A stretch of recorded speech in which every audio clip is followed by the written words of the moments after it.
जय हिंद students, welcome to study for civil services. कैसे हैं आप सभी लोग? उम्मीद करता हूं सभी बहुत ही बढ़िया होंगे।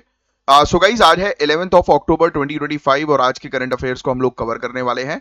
आप में से जो भी स्टूडेंट्स यूपीपीसीएस, यूपीएससी, बीपीएससी या किसी भी स्टेट पीएससी की तैयारी कर रहे हैं तो लेक्चर को एंड तक जरूर देखिएगा, क्योंकि यहाँ पर वो सभी न्यूज हम लोग कवर करते हैं जो आपके एग्जामिनेशन के लिए काफी ज्यादा इंपॉर्टेंट होती हैं। और गाइज, ये है हमारे ज्ञान सर, और ज्ञान सर के स्पेशल पेड बैच को ज्वाइन करने के लिए इन दिए गए नंबर पर कॉन्टेक्ट कीजिए। हमारे बैचेस जो आप लोगों के लिए अवेलेबल हैं वो है UPPCS, BPSC, UKPSC, RO BEO, UP triple S C exam, even Haryana, Rajasthan, Chhattisgarh के प्रॉपर कोर्सेज अवेलेबल हैं। सिलेक्शन की यहाँ पर तैयारी करवाई जाती है, जीरो से लेकर सिलेक्शन तक की, यानी कि बेसिक टू एडवांस पूरी तैयारी होती है। प्लस सिलेबस को ध्यान में रखते हुए तैयारी करवाई जाती है, लेटेस्ट ट्रेंड को ध्यान में रखते हुए तैयारी करवाई जाती है, और हर साल कोर्स अपडेट आपको मिलता है। मतलब ऐसा नहीं कि एक बार कोर्स बना है और वो सालों साल चल रहा है, हर साल कोर्स जो है वो अपडेट होते हैं। और आपको एक मेंटर भी दिया जाता है आपके डाउट्स वगैरह को सॉल्व करने के लिए रियल टाइम बेसिस पे। तो इन दिए गए नंबर पर कांटेक्ट कीजिए और कोर्सेज को ज्वाइन करके अपना सिलेक्शन लीजिए।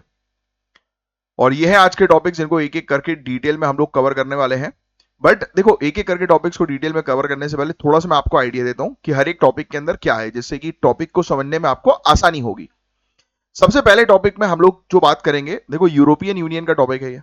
यूरोपियन यूनियन ने कहा 12 अक्टूबर 2025 से, यानी कि इस डेट उसने तय कर दी है, इस दिन वो अपनी एंट्री एग्जिट स्कीम, जिसको हम लोग ईईएस कहते हैं, ईईएस एंट्री एग्जिट स्कीम लॉन्च कर रहा है वो यूरोपियन यूनियन। ये एक centralised biometric border management system है। इसमें मैनुअल पासपोर्ट स्टैंपिंग की जगह ऑटोमेटेड फिंगरप्रिंट और फेशियल स्कैन वेरिफिकेशन यूज होगा। जैसे आपने देखा होगा कि लोग जो है वो लाइन लगाते हैं, राइट, एक उनके पास जाते हैं, मतलब एक ऑफिस में, एयरपोर्ट पे आपने देखा होगा, या आप कभी गए होगे तो, है ना। तो आपने लाइन लगा के वहां ऑफिसर के पास पहुंचे, उसने आपके पासपोर्ट पर ठप्पा लगाया।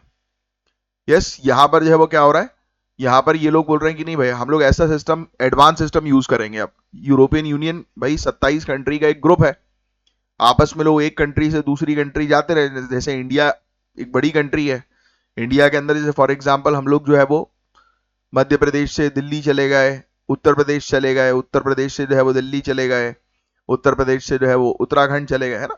अलग अलग स्टेट हम जाते रहते हैं, वैसे ही वो लोग अलग अलग कंट्रीज घूमते रहते हैं, है ना। तो उनने बोला कि यार हर बार उनको बहुत टाइम जो है वो वेस्ट हो रहा है ये लाइन में लगने से, तो एक काम करते हैं, हम एक ऐसी स्कीम जो है वो लॉन्च करते हैं जिसके थ्रू टाइम बचे, है ना, और प्रोसेस फास्ट हो जाए।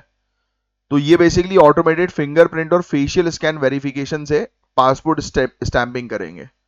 तो ये सिस्टम सारे non European union citizen including British travellers पर अप्लाई होगा, राइट, क्योंकि ऑब्वियस ही बात है कि बाहर से आए हुए व्यक्ति पे अप्लाई जो है वो होना है ये सिस्टम, राइट। तो ये फैक्ट जो है वो ध्यान में रखिएगा कि फास्ट कर रहे हैं ये पूरी चीजें। और फिर बॉर्डर मैनेजमेंट को ये मॉडर्नाइज कर रहे हैं, फ्रॉड और इलीगल माइग्रेशन को ये कंट्रोल करेंगे, है ना। ओवर स्टेयर्स को ट्रैक करेंगे जो 180 दिन के पीरियड में 90 दिन से ज्यादा रुकते हैं, राइट। यानी कि अब किसी का वीजा जो है वो एक्सटेंड हो गया तो उसको ट्रैक भी तो करना है। तो आउट स्टेयर्स को ट्रैक करने या ओवर स्टेयर्स को ट्रैक करने का ये बेहतरीन फॉर्मूला इन्होंने निकाला है। तो इसी के बारे में हम लोग थोड़ा सा चर्चा जो है वो करेंगे। काफी अच्छा इंटरेस्टिंग सा टॉपिक है। देखो टेक्नोलॉजी का इस्तेमाल जो है वो किस प्रकार से किया जा रहा है ऑटोमेशन के लिए। तो यूरोपियन यूनियन का बहुत एंट्री एग्जिट स्कीम जो है वो काफी अच्छा एग्जाम्पल है, जो प्रीलिम्स में भी पूछा जा सकता है, मेंस के लिए भी इंपॉर्टेंट है आज की डेट में। नेक्स्ट, तो इंडिया अब एक मल्टीपोलर वेस्ट के साथ एंगेज जो है वो कर रहा है, जहां traditional western unity US led weak हो रही है। तो आपको ऑलरेडी पता है यूनाइटेड स्टेट्स का दबदबा जो है वो आज की डेट में कमजोर हो गया है, राइट। तो ये आप जानते हैं कंपैरेटिवली पहले के मुकाबले, यस। तो ये बात आप सभी जानते हैं कि यूनाइटेड स्टेट्स का दबदबा अब कम हो रहा है। तो इंडिया जो है वो क्या कर रही है, इसी दौरान इंडिया जो है वो दूसरी कंट्रीज, वेस्टर्न कंट्रीज के साथ अपने एंगेजमेंट जो है वो बढ़ा रही है, राइट। क्योंकि वर्ल्ड पॉलिटिक्स में एक बड़ा चेंज नजर आ रहा है। ये इंटरनेशनल रिलेशंस के पॉइंट पर्सपेक्टिव से समझने के लिए आपका बहुत अच्छा टॉपिक है, बड़ा इंपॉर्टेंट टॉपिक है। तो मैंने आपको जो है वो क्या बताया कि इंडिया जो है वो एंगेज कर रही है मल्टी पोलार वेस्ट के साथ, जहां पर सिचुएशन थोड़ी सी चेंज हुई है। यूरोप अपनी स्ट्रेटेजिक ऑटोनॉमी जो है वो डेवलप कर रहा है अलग अलग तरीकों से, है ना। वेस्टर्न पावर्स अब मल्टीपल सेंटर्स में डिवाइडेड है, US, European union, UK, Japan, है ना। यूरोप अपनी डिफेंस और टेक्नोलॉजी इंडिपेंडेंस जो है वो बढ़ा रहा है, जिसमें से आप एक देख ही सकते हैं ये वाला, है ना। तो इसी के बारे में हम लोग थोड़ी सी चर्चा करेंगे। काफी अच्छा आर्टिकल है। नेक्स्ट जो आर्टिकल हम लोग डिस्कस करने वाले हैं, इंडिया का नेशनल लॉजिस्टिक्स पॉलिसी 2022 के बारे में। मेनली लॉजिस्टिक्स क्या होता है, मुझे कमेंट बॉक्स में इसकी डेफिनेशन लिखकर बताओ, ये आपको पता होना ही चाहिए। तो हम जो बात करेंगे एनएलपी 2022 के बारे में बात करेंगे, और अब इसके 3 साल कंप्लीट हो चुके हैं। ये प्रधानमंत्री गति शक्ति मास्टर प्लान के अलाइनमेंट में है। ऑब्जेक्टिव ये है लॉजिस्टिक कॉस्ट को 14 से 16% तक कम करके सिंगल डिजिट तक लाना है। तो ये बहुत अच्छा हो जाएगा, क्योंकि एक सामान दूसरी जगह, एक जगह से दूसरी जगह पहुंचने में जो ज्यादा पैसा लगता है, वो पैसा जो है उसमें कटौती होगी। तो ऑब्वियस ही बात है कि फायदा अल्टीमेट कंज्यूमर को ही पहुंचेगा, है ना। आप एक जगह से दूसरी जगह तक सामान जो है वो पहुंच बुलवाते हैं अपने पास, तो आपको जो डिलीवरी चार्ज, शिपिंग चार्ज देना पड़ता है, अगर वो कम हो जाए तो कितना अच्छा होगा। अल्टीमेट बेनिफिट तो आप ही को होगा। तो कंज्यूमर्स को अल्टीमेट बेनिफिट प्रदान करने के लिए ये पूरी स्कीम जो है वो चलाई जा रही है, जिससे कि कंजम्पशन और बढ़े हमारी कंट्री के अंदर। मैंने आपको हमेशा समझाया इकोनॉमिक्स का एक पिलर है कि इकोनॉमी हमारी तभी आगे बढ़ेगी जब लोग एक्सपेंडिचर करेंगे, खर्चा जो है वो करेंगे। यस, तो ये चीज आप जानते ही हैं। इसीलिए तो अभी जीएसटी में इतना बड़ा रिफॉर्म हम लोग को देखने को मिला। ये भी बड़ा ही इंपॉर्टेंट टॉपिक है जिसके बारे में चर्चा करेंगे। Prime ministers scheme for empowerment through technology upgradation, जिसको हम लोग पीएम सेतु बोलते हैं। याद रखना ये स्कीम का full form, prime ministers scheme for empowerment through technology upgradation. क्या नाम है? Technology upgradation. मतलब हमारी इंडिया के स्किल इकोसिस्टम को जो है वो मॉडर्नाइज किया जा रहा है ना। कि इंडिया के आईटीआई नेटवर्क को मॉडर्नाइज करके युवाओं को ग्लोबल स्किल डिमांड से कनेक्ट करना। जो ग्लोबल लेवल पर जो स्किल्स की रिक्वायरमेंट है, वो हम अपने युवाओं को प्रोवाइड कराएं, जिससे कि जॉब्स वगैरह जो है वो जनरेट हो, एम्प्लॉयमेंट जनरेट हो, इनकम जो है वो इंक्रीज हो, जीडीपी कंट्री की जो है वो बढ़े, ग्लोबल लेवल पर हम जो है वो कंट्रीब्यूट कर सकें, युवा जो है वो सही डायरेक्शन में चले, है ना। काफी मल्टीपल इसके वो हम लोग को फायदे देखने को मिलते हैं। नेक्स्ट, देहरादून के फॉरेस्ट रिसर्च इंस्टीट्यूट में वाइल्ड लाइफ वीक 2025 के दौरान 5 मेजर प्रोजेक्ट्स लॉन्च हुए हैं।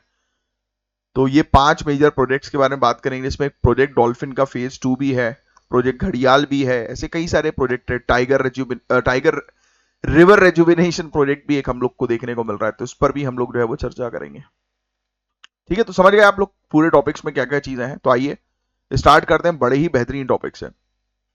तो मैंने आपको क्या बताया, अभी आने वाले 12 अक्टूबर 2025 यानी कि कल से यूरोपियन यूनियन में एक बड़ा धमाका होने वाला है। ये लोग अपने biometric entry exit system implement कर रहे हैं, लिख लेना। यूरोपियन यूनियन जो है वो अपना बायोमेट्रिक एंट्री एग्जिट सिस्टम जो है वो इंप्लीमेंट कर रहा है, लागू कर रहा है। ये सिस्टम यूरोपियन यूनियन के स्मार्ट बॉर्डर्स इनिशिएटिव के तहत एक मेजर डिजिटल रिफॉर्म्स है। तो आप तो सिर्फ लिख दो डैश करके, एक एरो जो है वो बना दो और वहां पर लिख लो स्मार्ट बॉर्डर्स।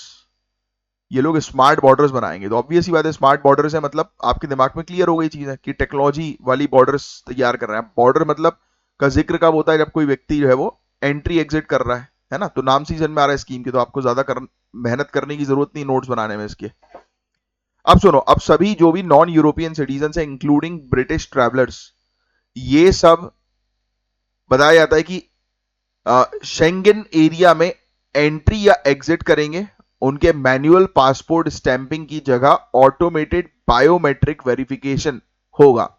यानी बॉर्डर मैनेजमेंट अब ह्यूमन वेरिफिकेशन से डिजिटल ऑथेंटिकेशन की तरफ जो है वो बढ़ गया। अब इतना डेप्थ में जो है वो जाने की जरूरत नहीं है। आपको तो ऑलरेडी पता है। इसमें आप जहां पर ये आप अपने स्मार्ट बॉर्डर्स लिखा है, वहीं पर आप लिख लो biometric verification. Biometric verification BV लिख लो आप, बायोमेट्रिक वेरिफिकेशन ब्रैकेट में लिख लो fingerprints plus facial scan, fingerprints plus facial scan. तो कुल मिलाकर अब जो भी, और फिर डैश करके लिख दो ये स्टैंपिंग, स्टैंपिंग पासपोर्ट स्टैंपिंग, ये लिख दो पासपोर्ट स्टैंपिंग। तो ये पासपोर्ट स्टैंपिंग के लिए ये पूरी चीज, ये टेक्नोलॉजी हम लोग को जो है वो देखने को मिल रही है। क्लियर है भाई भैया, बातें पूरी क्लियर है सभी को, है ना। कुछ नहीं है इसमें, हम समझ ही चुके हैं इसके बारे में। अब थोड़ा सा जो है वो सुनने वाली बातें हैं वो सुन लो। तो centralised biometric border control mechanism है ये, राइट। जिसका पर्पस है सभी नॉन यूरोपियन विजिटर्स की एंट्री और एग्जिट रिकॉर्ड्स को डिजिटली स्टोर करना। मतलब जो भी लोग आ रहे हैं भाई यूरोप के अंदर, वो लोग बिल्कुल, यानी कि जो यूरोपियन यूनियन के नेशनल्स नहीं है, उनका बिल्कुल एंट्री एग्जिट एरिया जो है वो बिल्कुल तरीके से जो है वो करना, स्कैन करना, एनालाइज करना। ये सभी 27, लिख लेना नेक्स्ट पॉइंट, सभी 27 यूरोपियन यूनियन कंट्रीज में अप्लाई होगा, कंपनीज में अप्लाई होगा। ब्रैकेट में लिख देना आयरलैंड और सिप्रस को छोड़कर, आयरलैंड और सिप्रस को छोड़कर। साथ ही आइसलैंड, नॉर्वे, स्विट्जरलैंड और लिशनस्टीन जैसे एसोसिएटेड कंट्रीज भी इसमें इंक्लूडेड हैं। ठीक है, एसोसिएटेड नेशन यूरोपियन यूनियन के ये इंक्लूडेड है। इन कंट्रीज के बारे में लगातार हम लोग जो है वो चर्चा कर ही रहे हैं, आप जैसे पिछले कुछ हफ्तों की न्यूज में देख रहे होंगे। ये वाला पॉइंट भी लिख लो। चलो, इसका मेन एम है मैनुअल पासपोर्ट स्टैंपिंग को खत्म करना और ट्रैवलर्स के बायोमेट्रिक रिकॉर्ड को डिजिटल सिस्टम से लिंक करना। तो ये बात आप जानते ही हैं, लिखने की जरूरत नहीं है आपकी। तो ये एंट्री एग्जिट स्कीम के ऑब्जेक्टिव्स को समझना इंपॉर्टेंट है। पहला तो हम लोग क्या कर रहे हैं, बॉर्डर को जो है वो मॉडर्नाइज करने पर टारगेट कर रहे हैं, कि यूरोपियन यूनियन बॉर्डर को जो है वो मॉडर्नाइज कर रहा है ना। सबसे पहली चीज तो ये हम लोग को जो है वो देखने को मिल रही है कि ये लोग बॉर्डर को मॉडर्नाइज कर रहे हैं। ऐसे करके चाहो तो लिख सकते हो। ऑब्जेक्टिव क्या है, पहला point number 1, modernisation of border. दूसरा पॉइंट ऐसे लिख लो आप, दूसरा पॉइंट सिक्योरिटी, सिक्योरिटी, सिक्योरिटी पर भी काम कर रहे हैं ना, सिक्योरिटी मजबूत बना रहे हैं। तीसरा पॉइंट लिख लो आप, identify fraud and illegal migration, identify fraud and illegal migration, fraud and illegal migration, तीसरा पॉइंट। चौथा पॉइंट लिख लो आप, tracking overstayers, tracking overstayers. ये देखो लिखा ना ट्रैक ओवर स्टेयर्स, इसके पीछे दिख रहा होगा। चौथा पॉइंट ट्रैक ओवर स्टेयर्स। पांचवा पॉइंट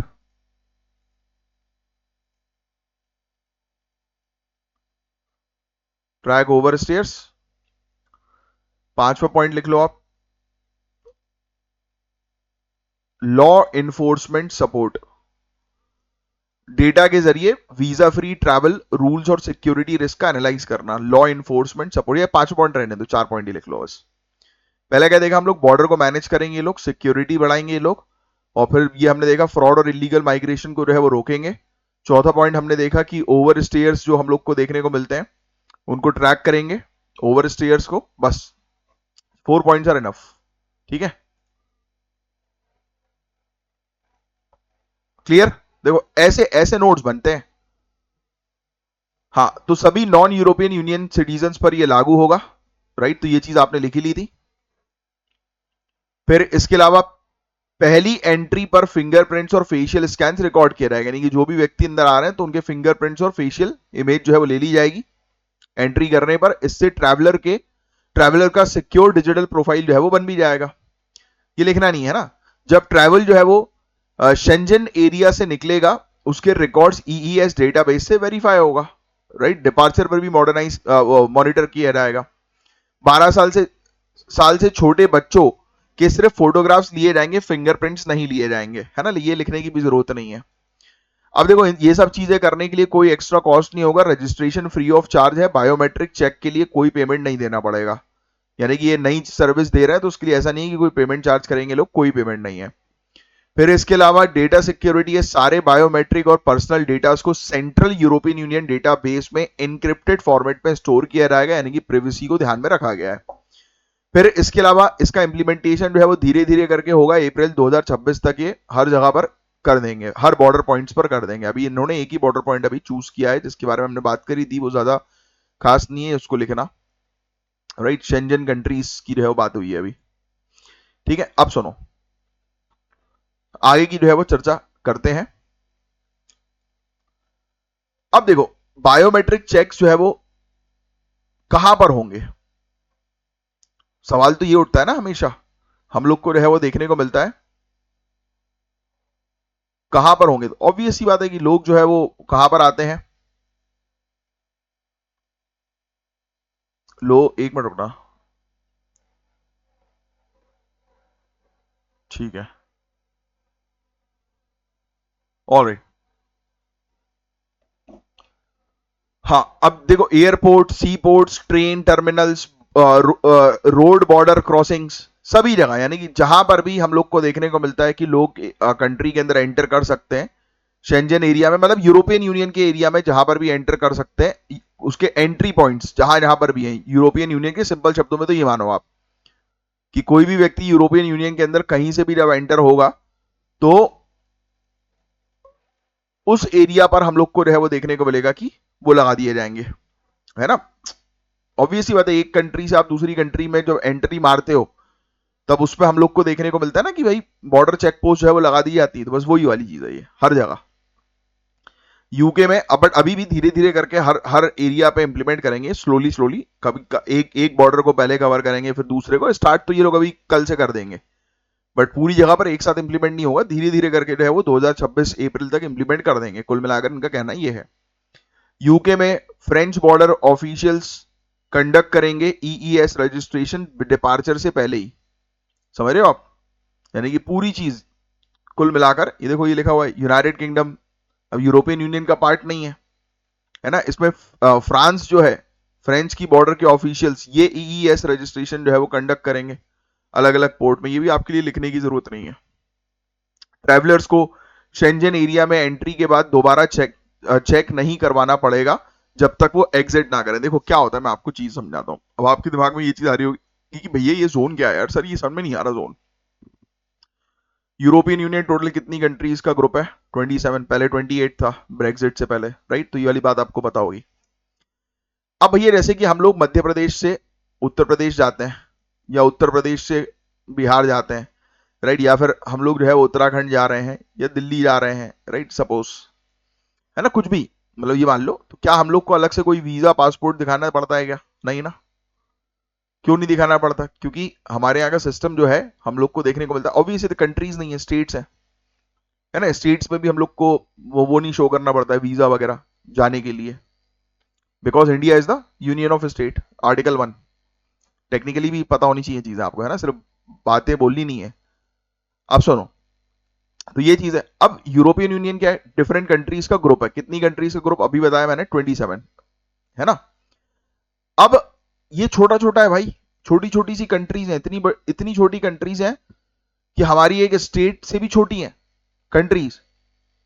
अब एक व्यक्ति जो है वो काम के लिए एक कंट्री से दूसरी कंट्री जाता है तो हर बार उसको माथापच्ची करनी पड़ती थी, तो ये यूरोपियन यूनियन के लोगों की बात कर रहा हूं मैं, तो उन लोग के लिए क्या किया इन लोगों ने, इनने बोला कि भाई आपको जो है वो मल्टीपल टाइम्स वीजा लेने की जरूरत नहीं है, आप जो कंट्री जो है यूरोपियन यूनियन की सदस्य है वो मल्टीपल एंट्री एग्जिट कर सकते हैं वो लोग, है ना, उनको मल्टीपल टाइम वीजा दिखाने की जरूरत नहीं है, कुछ नहीं है, उनके लिए सिस्टम जो है वो बिल्कुल फेयर है। But what about those people जो बाहर से आ रहे हैं भाई यूरोपियन यूनियन में, उनको तो हर हर हर बॉर्डर पे उनको तो वीजा दिखाना पड़ता है, वीजा रोल आउट से गुजरना पड़ता है ना। एक व्यक्ति जो है फॉर एग्जाम्पल कि एक कंट्री में गया, उस कंट्री से दूसरी कंट्री जा रहा है यूरोपियन यूनियन की, है ना, उसको घूमना है, जब काम के लिए जाना है तो हर बार उसको लाइन में लगकर वीजा चेक करवाना पड़ता था, बिजनेस बहुत हैम्पर होता है इससे, है ना। अब बिजनेस हैम्पर हो गए, कंट्री का ट्रेड जो है वो बढ़ेगा नहीं, तो इन्हें बोला कि नहीं भाई अब अपन टेक्नोलॉजी की दुनिया में आगे बढ़ रहे हैं, तो जो नॉन यूरोपियन यूनियन के मेंबर्स हैं इंक्लूडिंग ब्रिटेन, तो वो लोग वहां से अगर कोई आता है तो एक बार जैसे ही वो एंटर करेगा इस एरिया में, राइट, मतलब यूरोपियन यूनियन के पूरे एरिया में, जिसको हम लोग ने जो है वो क्या क्या नाम जो है वो दिया, Schengen area, Schengen zone, border area, जैसे ही अंदर आएगा तुरंत स्कैनिंग होगी उसकी, उसको एक बार पहली बार फेशियल स्कैन करना पड़ेगा, फिंगरप्रिंट स्कैन करना पड़ेगा, एंड वो एलिजिबल हो जाएगा किसके लिए, इस स्कीम को, एंट्री एग्जिट स्कीम के लिए, और उसको फिर बार बार लाइन में नहीं लगना पड़ेगा, जैसे ही वो क्रॉस करेगा उसको वेरीफाई कर लिया, जैसे अपना टोल टैक्स होता है ना आजकल, अरे अपना ये हम लोग को देखने को मिलता है, गाड़ी से जो है वो निकलते हैं तो उस दौरान हमारा अरे यार गाड़ी में वो लगा रहता है ना अपना RFID, वो जो है वो स्कैन जो है वो हो जाता है, तो उससे हम लोग को जो है वो देखने को मिलता है गाड़ी जो है वो निकल जाती है। यस, तो वही सिस्टम हम लोग को यहाँ पर जो है वो देखने को मिलता है, फास्टैग, वैसे ही है ये सिस्टम, इसमें इंसान का फिंगरप्रिंट और मुंह स्कैन कर लिया जाएगा और तुरंत फटाफट स्टैंपिंग हो जाएगी उनकी, उनको कोई दिक्कत वाली बात ही नहीं है। समझ गए सिस्टम, और कुछ नहीं है इसमें, ज्यादा पढ़ने की जरूरत नहीं है। चैलेंजेस यही है, यूरोपियन यूनियन अथॉरिटीज ने बोला है कि ट्रांजिशन ग्रेजुअल होगा ताकि लंबी लाइंस जो है वो ना बनानी पड़े, लोगों को लंबे समय तक इंतजार ना करना पड़े, पर कुछ प्रैक्टिकल चैलेंजेस एक्सपेक्टेड है, जैसे कि इनिशियली स्पेशली बिजी पोर्ट्स जैसे कि डॉवर हुआ, फॉक्सटोन हुआ, यहाँ पर ये जो बिजी हम लोग को देखने को मिलते हैं कि एरियाज है, वहां पर तो थोड़ा टाइम लग सकता है, टेक्निकल ग्लिचेस आ सकते हैं क्योंकि इनिशियल लेवल पर कुछ प्रॉब्लम्स हो सकती हैं। ट्रैवलर अवेयरनेस की भी आवश्यकता है, यूके गवर्नमेंट ने ट्रैवलर्स को एक्स्ट्रा ट्रैवल टाइम रखने की एडवाइजरी दी है। ईस्टर और समर हॉलीडेज 2026 के दौरान जब मैक्सिमम ट्रैफिक होगा तब उस समय इस सिस्टम का ट्रू टेस्ट जो है वो होने वाला है, रियल टेस्ट। देखते हैं क्या होता है, बाकी बढ़िया चीज है ये entry exit system future European travel system के लिए फाउंडेशन होगा। European travel information and authority system 2026 के एंड तक ऑपरेशनल होने की एक्सपेक्टेशन है। देखो इनका एक और सिस्टम है, ये भी लिख लो। अब इस सिस्टम को लागू करने के लिए इन्होंने छोटा सा एंट्री एग्जिट सिस्टम जो है वो शुरू किया है, उसके बाद फिर ये वाला सिस्टम जो है वो लागू होगा। अब क्या है भैया, ये जो ईटीआस जो है, ETI AS, ETIAS European travel information and authorisation system, ये भी लिख लो। तो देखो ये नॉन शेंजन ट्रैवलर्स को ऑनलाइन एप्लीकेशन करना होगा, राइट, समझ रहे हो आप, कि अगर कोई व्यक्ति जो है वो शेंजन जोन के अलावा कहीं और से एंटर जो है वो ले रहा है यूरोप के अंदर, तब उसको जो है वो यहाँ पर ऑनलाइन एप्लीकेशन जो है वो भरनी पड़ेगी, पर्सनल इंफॉर्मेशन प्लस ट्रिप की डिटेल सबमिट करनी होगी।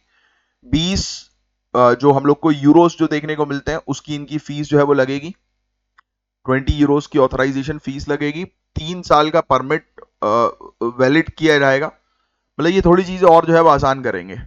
इस सिस्टम का ऑब्जेक्टिव है कि ट्रैवल से पहले ही सामने वाले की स्क्रीनिंग कर लो, यानी कि ट्रैवलर्स के बैकग्राउंड का चेक ऑलरेडी ऑनलाइन जो है वो वेरीफाई कर लो कि लोग पहुंचे वहां पर, तो उसके बाद उनको वेरिफिकेशन कराने की जरूरत नहीं पड़े, पहले ही उनका वेरिफिकेशन और अप्रूवल जो है वो मिल जाए।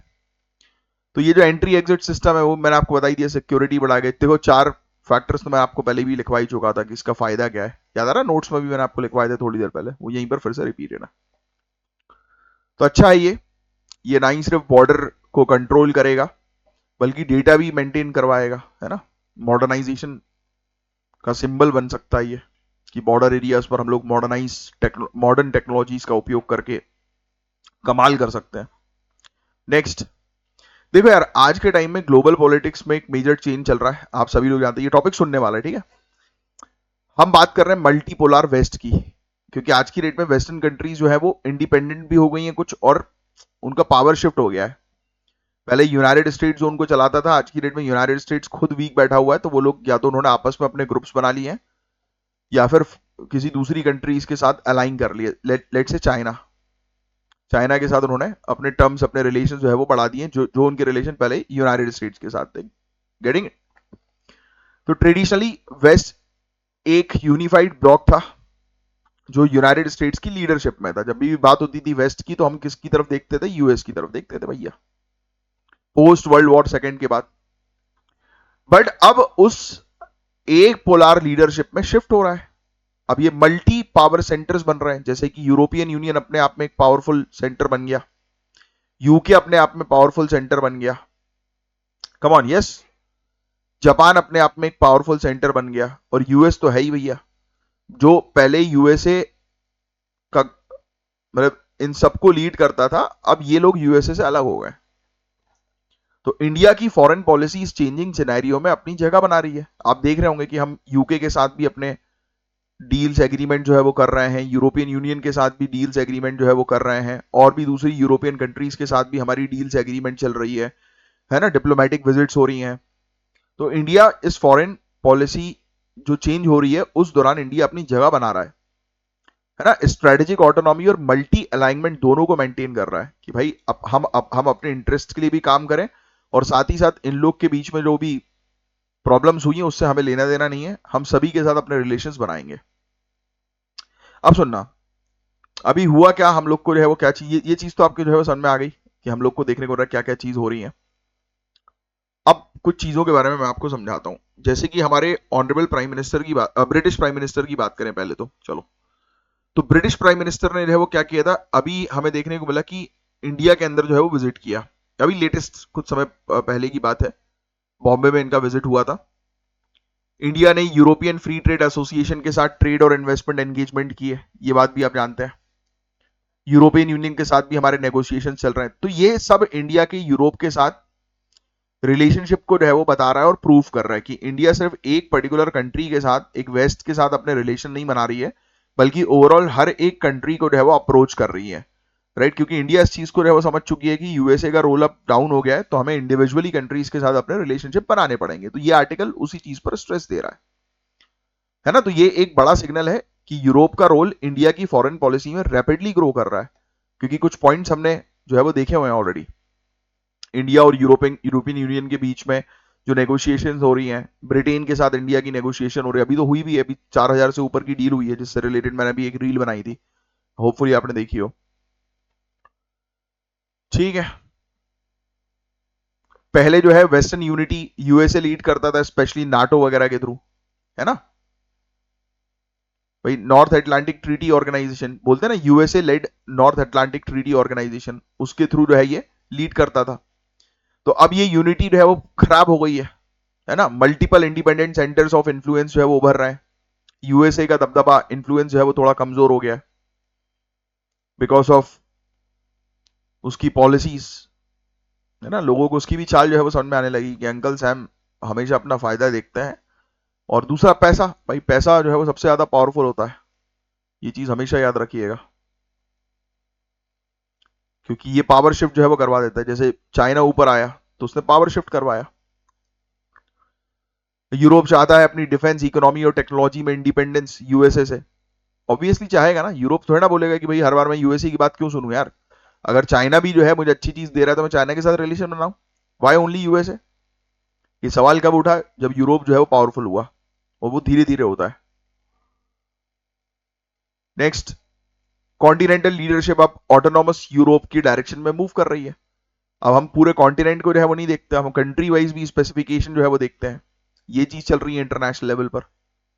यस,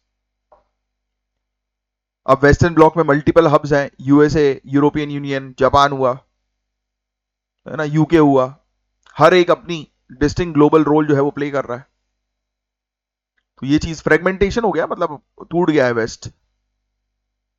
और यूरोप जो है वो actively Indo Pacific partnership expand कर रहा है, पर्टिकुलरली इंडिया के साथ यूरोप अपने रिलेशन बना रहा है। उस तरफ चाइना भी बढ़ रहा है तो उसके साथ भी मेंटेन कर रहा है रिलेशन, यहाँ इंडिया के साथ भी मेंटेन कर रहा है रिलेशन। तो ये चीजें हम लोग को देखने को मिल रही हैं। पिछले यूनाइटेड स्टेट्स एडमिनिस्ट्रेशन के दौरान अमेरिका फर्स्ट अप्रोच ने ट्रांस एटलांटिक ट्रस्ट को वीक किया। तो यूएसए की आपने आपने आपके दिमाग में ये चीज तो आ रही होगी ना कि भैया क्यों यूएसए क्यों वीक हो गया। द रीजन उसकी खुद की हरकतें। उसने बोलना शुरू किया अमेरिका फर्स्ट पॉलिसी, भैया अमेरिका फर्स्ट पॉलिसी, इनने ट्रस्ट खो दिया यूरोपियन कंट्रीज का। इनने बोला कि यार कल को हमारे ऊपर कोई प्रॉब्लम आएगी तो ये तो बस अपने आप को पहले बचाएगा। होता एक्चुअल में यही है, but the point is that कि आप उस चीज का गुणगान मत गाओ जो यूनाइटेड स्टेट्स ने किया। आपका बिहेवियर हमेशा जो है वो लोगों को शॉक करना चाहिए, ऐसा होना चाहिए। और शांति बनाए रखो, जो आपके गोल्स हैं उसको अचीव करना है। ये ट्रंप ने हल्ला कर दिया, उसने पूरी पॉलिटिक्स बिगाड़ दी जो इतने सालों से यूनाइटेड स्टेट्स ने मेंटेन करी थी। यूरोप के लिए रशिया सबसे बड़ा खतरा है, पता है आपको। यूरोप के लिए रशिया सबसे बड़ा खतरा है, जबकि यूनाइटेड स्टेट्स और एशियन एलाइज का फोकस चाइना कंटेनमेंट पर है। तो भाई यूनाइटेड स्टेट जो है वो सिर्फ चाइना को काउंटर करना चाह रहा है, और जब खतरा जो है वो यूरोप को, देखो यूरोप को जब खतरा जो है वो रशिया से है,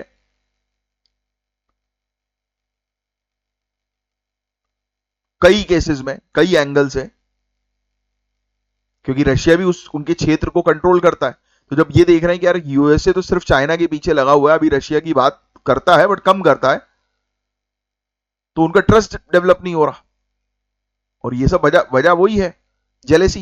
यूनाइटेड स्टेट्स की चाइना के साथ नेक्स्ट लेवल जेलेसी है। तो जब जलते रहोगे तब थोड़ा ना आगे बढ़ोगे, अपने आप को आगे बढ़ाने पर फोकस करना है। Industrial policy, AI regulations, digital sovereignty, इन सब पर यूनाइटेड स्टेट्स और यूएसए के बीच टेंशंस बढ़ रही हैं।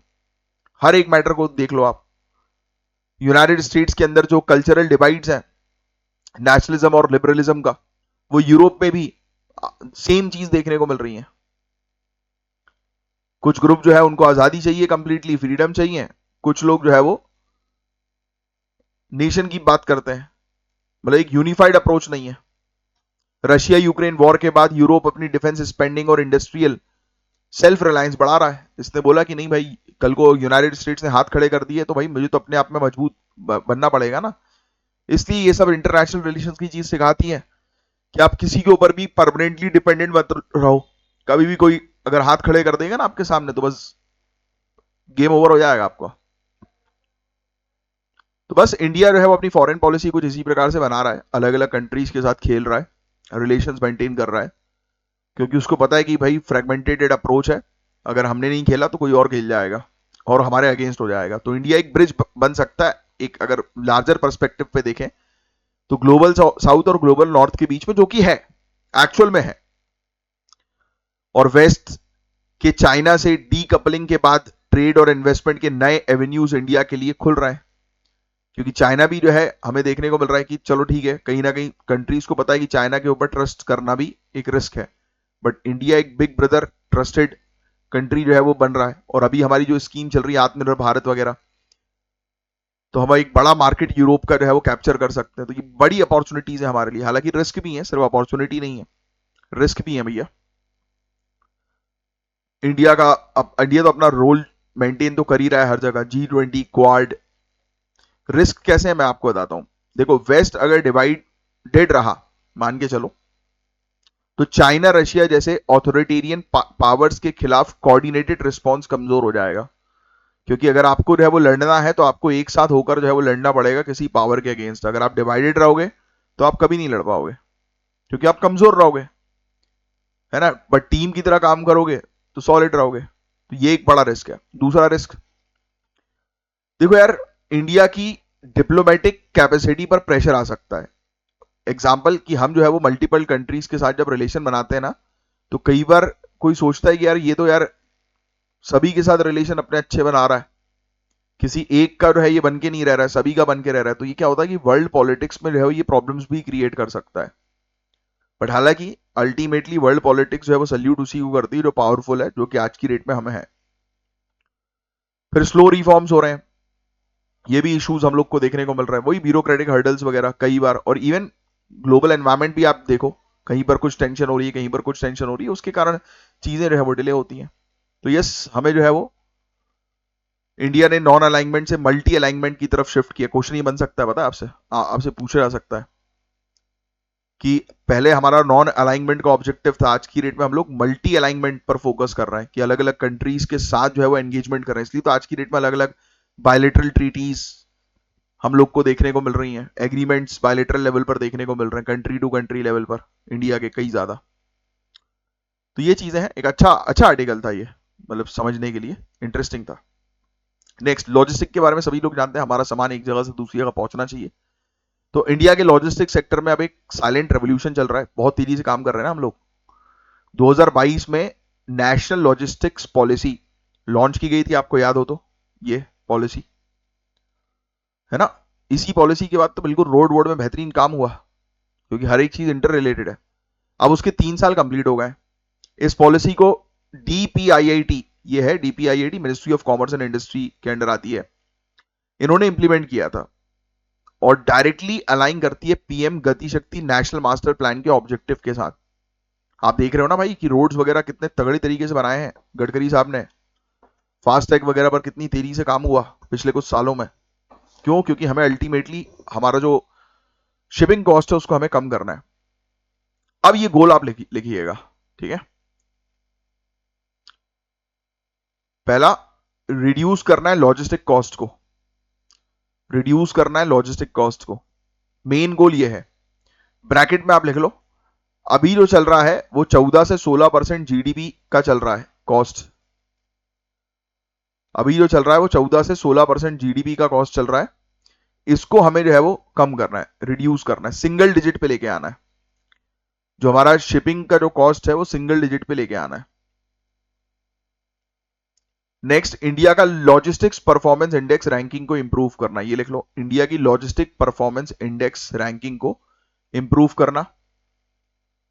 और तीसरा, data unified data driven logistical ecosystem तैयार करना है, यानी कि हर एक चीज का हमारे पास डेटा हो, एक ट्रक गया एक जगह से दूसरी जगह तक तो उसका प्रॉपर डेटा होना जरूरी है। तो ये बेसिकली पूरे ऑब्जेक्टिव थे किसके, ये एनएलपी के, नेशनल लॉजिस्टिक पॉलिसी के। अभी मैं थोड़े से आंकड़े आपको बता देता हूं, वैसे आपको आवश्यकता नहीं है सब आंकड़ों की। इस सेक्टर का वैल्यूएशन 2021 में अराउंड 215 बिलियन डॉलर था। इसमें agriculture, manufacturing, retail, e commerce सब सेक्टर इंटीग्रेटेड है, ट्रांसपोर्ट, वेयर हाउसिंग और सप्लाई चेन मैनेजमेंट में सब इंक्लूडेड है। जीडीपी में 14% इसका कंट्रीब्यूशन हम लोग को देखने को मिल रहा है। 22 मिलियन लोग से ज्यादा लोग इसमें इन्वॉल्व है। भाई शिपिंग सेक्टर में आप जानती हो, है ना, इकोनॉमी के लिए बहुत इंपॉर्टेंट है ये, है ना। अब बिल्कुल एक साथ रह, मतलब पूरी प्रॉपर सप्लाई चेन हम लोग जो है वो रेडी कर रहे हैं। अरे जैसे एग्रीकल्चर सेक्टर में आप याद रखो ना भाई, आपको अगर याद हो तो हम लोग कोल्ड चेन स्टोरेज भी जो है वो शुरू कर रहे हैं। यस बोलो हाँ या ना। हमारा ऑब्जेक्टिव क्या है कि किसान के खेत से लेकर लोगों के घर घर की प्लेट तक, हम बोलते हैं ना कि farm to fork objective, farm to fork, कि भाई खेत से लेकर लोगों के कांटे चम्मच तक खाना जो है वो पहुंचाना है। तो उसके लिए लॉजिस्टिक सेक्टर भी तो काम करेगा, उसमें सब इंक्लूडेड। तो कितने सारे लोग इसमें इन्वॉल्व है सोचो आप। तो हमें इसको बेहतरीन बनाना है। एफिशिएंट अगर रहेगा तो एक्सपोर्ट की कॉस्ट कम होगी, एक्सपोर्ट की कॉस्ट कम होगी तो अल्टीमेटली सामान की कॉस्ट कम रहेगी, लोग जो है वो खरीद पाएंगे, लोगों की परचेजिंग पावर कैपेसिटी जो है वो बढ़ेगी। स्टडी के अकॉर्डिंग लॉजिस्टिक कॉस्ट में 1% के रिडक्शन से जीडीपी ग्रोथ में 2% का बूस्ट मिल सकता है। ये वाला पॉइंट लिख लो। अगर लॉजिस्टिक में मात्र हमने 1% घटाया है ना, तो जीडीपी में 2% का मुनाफा होगा। एम्प्लॉयमेंट तो जनरेट हो ही रही है, ऑब्वियस सी बात है, जॉब्स ये क्रिएट कर ही रहा है ना। टीयर 2 टीयर 3 सिटीज में कनेक्टिविटी और इंडस्ट्री क्लस्टर डेवलपमेंट से रूरल अर्बन लिंकेजेस मजबूत हो रहे हैं। आज की डेट में हर जगह हर फैसिलिटीज अवेलेबल बहुत ही आ रही हैं। अच्छे रोड्स होंगे तो फैसिलिटीज होंगी, अच्छी व्यवस्थाएं होंगी तो फैसिलिटीज होंगी। तो ये चीज है, बस और कुछ नहीं है इसमें। ये मैंने आपको इसके ऑब्जेक्टिव पहले ही लिखवा दिए थे जो आपने लिख लिए कि मेन ऑब्जेक्टिव्स क्या है। ठीक है, इंडिया को टॉप 25 वर्ल्ड बैंक एलपीआई में जो है वो लेकर आना, ये लॉजिस्टिक परफॉर्मेंस इंडेक्स को इंडिया को टॉप 25 में लेकर आना है 2030 तक। जहां पे आपने वो लिखा ना एक लॉजिस्टिक परफॉर्मेंस इंडेक्स में हमारी रैंकिंग अच्छी होनी चाहिए, तो हमें टॉप 25 में आना है 2030 तक, ये ब्रैकेट में लिख लो वहां पे। ठीक है, बाकी और कुछ नहीं है इसके अंदर खास। ये एक चीज है logistic ease across different states index, ये मॉनिटर करता है कि स्टेट लेवल लॉजिस्टिक्स एफिशिएंसी कैसी, यानी कि हर एक स्टेट में लॉजिस्टिक की क्या वो है। इंडिया 38 पोजीशन पर आ गई है, मतलब इसने हेल्प किया इंडिया को कि 38 पोजीशन पे लाने के लिए वर्ल्ड बैंक के लॉजिस्टिक परफॉर्मेंस इंडेक्स के अंदर, जिसे हमें टॉप 25 में पहुंचना है, जिसमें हमें काफी सारी चीजें तो आज की डेट में ऑनलाइन हो ही गई हैं यार, तो काफी अच्छा काम जो है वो चल ही रहा है। पीएम गति शक्ति प्लान जो है वो 2021 में लाया गया था। 57 मिनिस्ट्रीज को इंटीग्रेट किया गया, 36 स्टेट्स यूटी को single GIS based digital platform में। ईस्टर्न वेस्टर्न डेडिकेटेड कॉरिडोर्स हमने तैयार किए। यस, रेल कनेक्टिविटी पोर्ट तक, यानी कि रेलवे से पोर्ट तक पहुंचाना, पूरी व्यवस्था, हर एक चीज की व्यवस्था। मल्टी मॉडल लॉजिस्टिक पार्क्स, एक ही जगह से आप हर एक मोड ऑफ ट्रांसपोर्टेशन सेलेक्ट करके अपने सामान को पहुंचा सकते हो। सिटी लॉजिस्टिक प्लान्स भी हमने तैयार किए। कई बार ऐसा होता है ना कि ट्रक फंस जाते हैं, बहुत पॉल्यूशन होता है, ट्रैफिक जैम होता है, तो ये सब ना हो इसलिए एक डेडिकेटेड कॉरिडोर रेडी कर दिया। Coal, cement, steel, pharmaceutical, fertilisers, food processing, इन सब सेक्टर्स के लिए अलग अलग फ्रेमवर्क, चीजों को बेहतर करने के लिए। और भी काफी सारी चीजें इसमें डिटेल में टेक्निकलिटीज जो है वो लिखी हुई है, उतना जाने की जरूरत नहीं है आप लोगों को। सुनने वाला ये टॉपिक था। अब ये टॉपिक बड़ा इंपॉर्टेंट है, पीएम सेतु, नाम से समझ में आ जाएगा इसके फुल फॉर्म से। स्कीम किस चीज के लिए, टेक्नोलॉजी अपग्रेड करनी है भैया, उसके तहत हमें सशक्तिकरण लेकर आना है। ऑब्वियस ही बात है, टेक्नोलॉजी बढ़ाएंगे तो सशक्तिकरण होगा। हम हमारे युवाओं को जो है वो ट्रेन करेंगे कि ग्लोबल लेवल पर किन स्किल्स की आवश्यकता है उसके लिए। तो बस यही टॉपिक है। रिसेंटली हमारे ऑनरेबल प्राइम मिनिस्टर ने नई दिल्ली में कौशल दीक्षांत समारोह एक हुआ है, इस दौरान पीएम सेतु जो है वो लॉन्च की, और ये स्कीम एक ट्रांसफॉर्मेटिव स्टेप है इंडिया के स्किल इकोसिस्टम को मॉडर्नाइज करने के लिए। बस इतना लिख लो बस आप, और ये भी लिख लेना, चलो फर्स्ट और सेकंड दोनों पॉइंट लिख लो बस। ये initiative ministry of skill development and entrepreneurship का हम लोग को देखने को मिल रहा है। ऑब्वियसली स्किल डेवलपमेंट से रिलेटेड ये स्कीम है, तो मिनिस्ट्री ऑफ स्किल डेवलपमेंट और एंटरप्रेन्योरशिप ही तो वो करेगी लीड। ठीक है, 60,000 करोड़ रुपए का टोटल आउटले है 2025 से 28 तक का। ये भी लिख लेना, 62,000 करोड़ मतलब 2025 से 28 भी लिख लेना, 2025 टू 2028 का है ये। ठीक है, 100 गवर्नमेंट आईटीआई पूरे इंडिया के अंदर, उसको मॉडर्न इंफ्रास्ट्रक्चर वहां पर होने चाहिए। तो आईटीआई पर मेन जो है वो फोकस है वो किया गया, और कुछ नहीं लिखने की जरूरत नहीं। ट्रेनिंग जो है वो हम प्रोवाइड कराएंगे। सॉरी 1000 गवर्नमेंट आईटीआई और ट्रेनिंग जो है वो प्रोवाइड कराएंगे हम लोग युवाओं को। स्किल्स प्रोवाइड कराएंगे कि अगले 10 सालों में क्या क्या चीजें डेवलप होनी है, उसकी स्किल्स अभी से डेवलप करना शुरू करेंगे। जैसे होता है ना कि इंडस्ट्रीज को जो चीज चाहिए वो एकेडमिक्स प्रोवाइड नहीं करा रहा है, तो आईटीआई उसको उस गैप को जो है वो पूरा करेगा। तो यही इसका मेन ऑब्जेक्टिव है बस। 1000 इंस्टीट्यूट्स को कवर करेंगे लोग।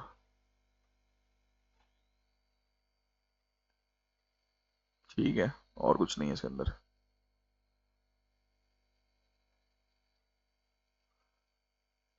ये बता रहे हैं कि जैसे कि एग्जांपल के तौर पर 200 आईटीआईज हैं, 200 आईटीआईज हैं, ठीक है, इनको हब कह दिया इन लोगों ने। हब ये लिखा हुआ है ना यहाँ पे, 200 आईटीआईज को हब कह दिया है, और ये 4 स्पोक से जो है वो कनेक्टेड रहेंगे। 200 200 200 200 कितने हो गए? 200 200 400 600 800 और ये 1000, तो ऐसे 1000 इंस्टीट्यूट ये रहेंगे, है ना। हब जो रहेगा वो basically centre of excellence, innovation और ट्रेन डेवलपमेंट रहेगा। स्पोक्स जो है वो डिलीवर करेगा इंडस्ट्री रेलिवेंट ट्रेनिंग और एप्रीटेंशिप्स। ये स्पोक्स जो है वो ट्रेनिंग प्रोवाइड कराने का काम करेगा। यानी कि ऐसा स्ट्रक्चर इन्होंने जो है वो तैयार किया है जिसके थ्रू स्किल डेवलपमेंट जो है वो नेक्स्ट लेवल पर लेकर जा रहे हैं लोग।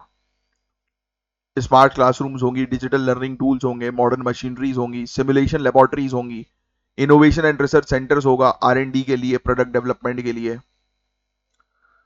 तो ऐसी काफी सारी चीजें हम लोग को देखने को मिलेंगी।